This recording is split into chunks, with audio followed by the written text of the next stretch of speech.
Bien-aimés frères et sœurs, vous connaîtrez la vérité et la vérité vous affranchira. Ça, c'est pas moi qui le dis, c'est la Bible qui le dit. Mais moi, je vous dis mieux. Vous connaîtrez la vérité historique, notamment celle de vos ancêtres kémites, et vous aurez une vision globale de ce que c'est que la vraie souveraineté politique. J'ajoute, vous reviendrez à la spiritualité africaine ancestrale et vous comprendrez les enjeux de l'indépendance économique. Et pour terminer, vous accepterez votre identité culturelle kémite et vous obtiendrez deux choses. La première, c'est la paix. La seconde, c'est le développement, à une condition. L'unité de toute l'Afrique noire, l'unité de tous les Noirs du monde entier. Otep à tous, bienvenue sur la chaîne des panafricanistes par essence, par conviction et par excellence. Celle des citoyens kémites par nécessité et obligation de combat. Nous sommes une chaîne qui n'est guidée que par nos ancêtres et rien que par les ancêtres qui appartiennent à l'égrégore du monde noir. Par conséquent, nous ne croyons en aucun Dieu venu de l'étranger. Toutefois, cette vidéo n'est aucunement destinée à inciter à la haine ou à la violence, car nous menons un combat qui est d'abord et avant tout spirituel, intellectuel et démocratique. Ensuite, il est politique, géopolitique et géostratégique, contre l'impérialisme, le colonialisme, le néocolonialisme et l'endocolonat, qui sont tous qualifiés de crimes contre l'humanité. Nous menons ce combat sur la base du principe fondamental que nous avons hérité de nos ancêtres kémites, qui est celui de la Mahat, c'est-à-dire solidarité, vérité et justice. Vous êtes donc en droit de connaître la vérité et nous avons l'obligation de vous dire la vérité, rien que la vérité, afin que justice soit rendue au continent africain. Et ça, c'est notre modeste contribution dans cette noble lutte en faveur de la souveraineté, la dignité, la solidarité et l'unité africaine. C'est exactement ça que nous appelons le panafricanisme. Bien-aimés frères et sœurs, pourquoi Félix Tshisekedi est bloqué? Pourquoi Félix Tshisekedi ne peut pas faire autrement que ce qu'il est en train de faire? Pourquoi Félix Tshisekedi est incapable de venir à bout de ce petit Rwanda? Pourquoi Félix Tshisekedi est handicapé, politiquement parlant, face au Rwanda? Il y a quelque chose. Un homme qui a le pouvoir dans un grand pays comme le Congo démocratique, un pays riche en ressources naturelles, qui a les moyens de doter son armée d'un équipement moderne, qui a les moyens de réformer l'armée. Pourquoi il ne le fait pas? Pourquoi Tshisekedi n'est pas capable de demander le départ de la MINUSMA et la MONUSCO, la mission des Nations Unies au Congo démocratique? Pourquoi? Biangé sur roche. C'est pas par hasard, c'est pas pour rien. Eh bien, je vais vous dire pourquoi. Parce que Tshisekedi est le prisonnier des Occidentaux. C'est un prisonnier politique. Vous savez, tout est sorti lorsque Emmanuel Macron s'est rendu au Congo démocratique. Emmanuel Macron a dit, sans moi, sans la France. Et nous savons qu'Emmanuel Macron, c'est l'homme des courses des Américains. Donc, sans les Américains, sans l'Occident, Tshisekedi ne serait pas pris au pouvoir. Il a dit que si je n'étais pas là, il n'y aurait pas une transition naturelle. Donc, nous sommes venus pour venir vous aider à prendre le pouvoir. Et il a même dit, tu te tais, sinon j'ajoute. Je ne veux pas parler plus, mais maintenant ça s'arrête là. Le débat est clos. Et Tshisekedi s'est tu. Vous l'avez vu, Tshisekedi s'est tu.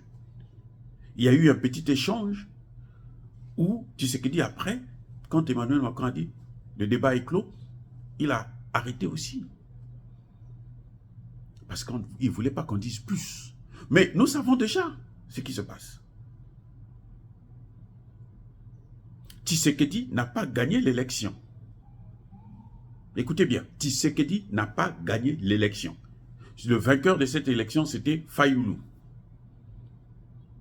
Mais on a trouvé que Fayulu n'était pas trop favorable à leurs intérêts. Donc il fallait un autre, quelqu'un qui est le moindre mal pour protéger les intérêts occidentaux. Et c'est comme ça qu'on a choisi Tshisekedi. C'est ce qu'ils ont appelé le compromis à l'africaine. Tshisekedi n'aime pas le mot, mais c'est la réalité. C'est un compromis qui a fait de lui président. Donc ce n'est pas la démocratie. Tshisekedi n'a pas été élu. Ce n'est pas un président élu. C'est un président illégitime. C'est un président qui sort d'un compromis. C'est un président imposé par les Occidentaux. Encore une fois de plus, ils ont gagné la partie. Eh oui, c'est un président qu'ils ont imposé. Mais quand on vous impose comme ça, quand on vous donne le pouvoir, on vous donne aussi des conditions. Écoutez, quand vous allez au FMI là, demander l'argent là, qu'est-ce que le FMI fait? Il pose des conditions.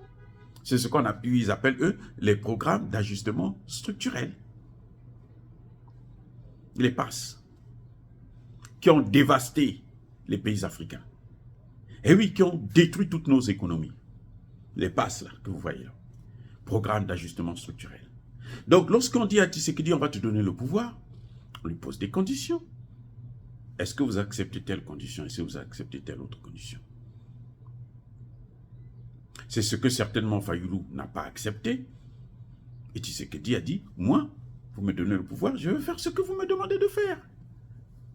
C'est-à-dire balkaniser le pays.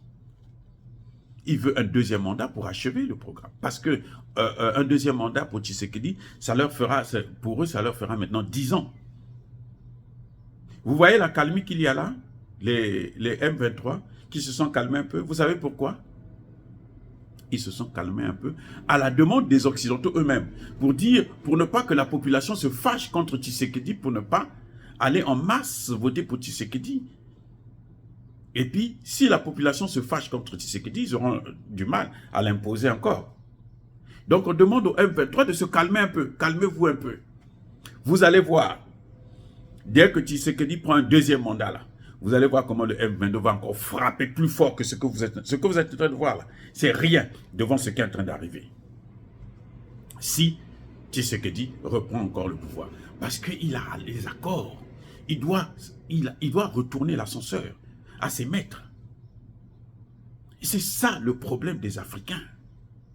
Le grand problème des Africains, c'est que nos leaders sont des leaders que eux, ils ont mis en place. Et ne vous attendez pas à ce que... Mais attendez, le cas le plus flagrant, c'est celui d'Alassane Ouattara. Alassane Ouattara n'a jamais gagné l'élection en 2010. Jamais. C'est pas possible. C'est les Nations Unies, les États-Unis, la France qui l'ont imposé. Mais à quel prix? Le prix à payer, c'est celui que vous êtes en train de voir là, où la Côte d'Ivoire appartient aux Occidentaux maintenant. Et c'est ce qu'ils veulent faire du Congo démocratique. C'est ça qu'ils veulent faire. Le Rwanda a des problèmes de terre. Plus de 500 habitants au kilomètre carré. Donc, ils se disent, on va prendre une partie de terre là-bas. C'est pour ça qu'on l'utilise facilement. Lui aussi, il a son compromis à lui avec les Occidentaux.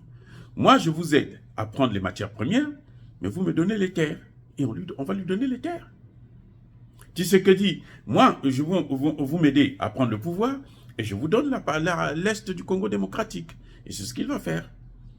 Mais ils ne vont pas s'arrêter à l'Est. Hein. Ne vous leurrez pas. Les hommes politiques congolais doivent savoir qu'ils ne vont pas s'arrêter à l'Est. Ils vont venir jusqu'à Kinshasa.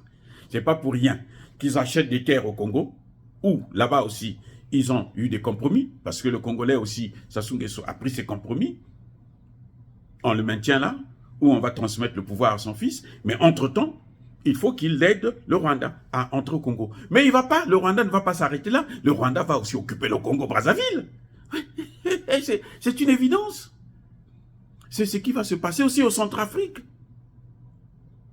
Au Centrafrique, ils ont des problèmes parce que pour l'instant, les Russes sont là. Mais après, quand les Russes sont partis, parce que les Américains sont en train de faire pression sur, comment vous l'appelez, sur Touadéra, pour qu'ils puissent faire partie les Russes. Et comme ça, il va laisser les Rwandais. Mais les Rwandais, qu'est-ce qu'ils vont faire? La même chose qu'ils sont en train de faire au Congo démocratique. Donc, toute la zone là, le petit Rwanda là, va contrôler tout ça là. Mais c'est incroyable que des chefs d'État tombe dans un piège comme ça là. C'est incroyable. C'est frustrant de voir cette incompétence des chefs d'État africains. Bref, Tshisekedi est pris au piège. Parce que Tshisekedi n'est pas un président élu. Tshisekedi est un président de compromis à l'africaine, imposé par les Occidentaux en échange de la partie Est et plus tard de l'ensemble du pays. Parce que lorsqu'ils vont s'installer dans l'Est, là, après ils vont lorgner le reste du pays. Parce qu'il y a des richesses sur tout l'ensemble du territoire. Ils ne vont pas s'arrêter là. Le diable, on ne lui donne même pas l'angle. Si le diable te tient seulement à l'angle, il va finir par prendre le doigt. Après, il va te prendre la main et te prendre tout le corps.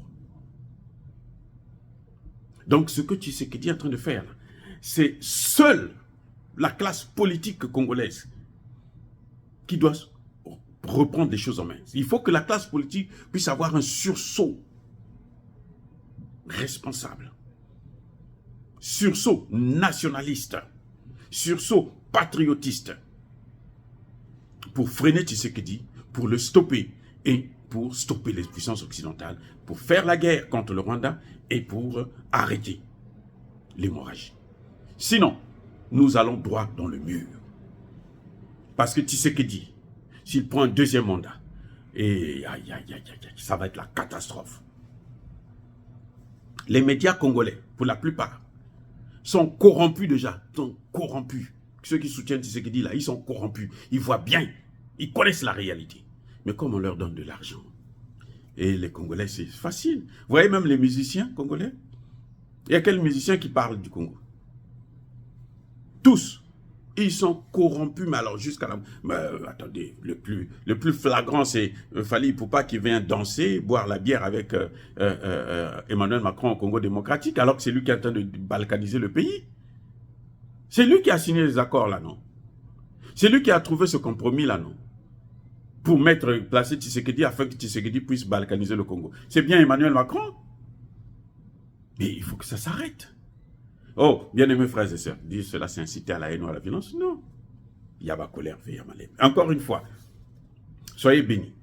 Je persiste et je signe. Abondamment bénis par le Dieu des Kémites. Mais que tous ceux qui persécutent le continent africain, le pillent et le déstabilisent, qu'ils soient noirs, blancs, chinois, arabes, ou qui que ce soit, qu'ils soient maudits, punis, foudroyés, neutralisés, écrasés par ce Dieu des Kémites et par nos ancêtres angélisés. Vive l'Afrique éternelle, j'ai dit et j'assume.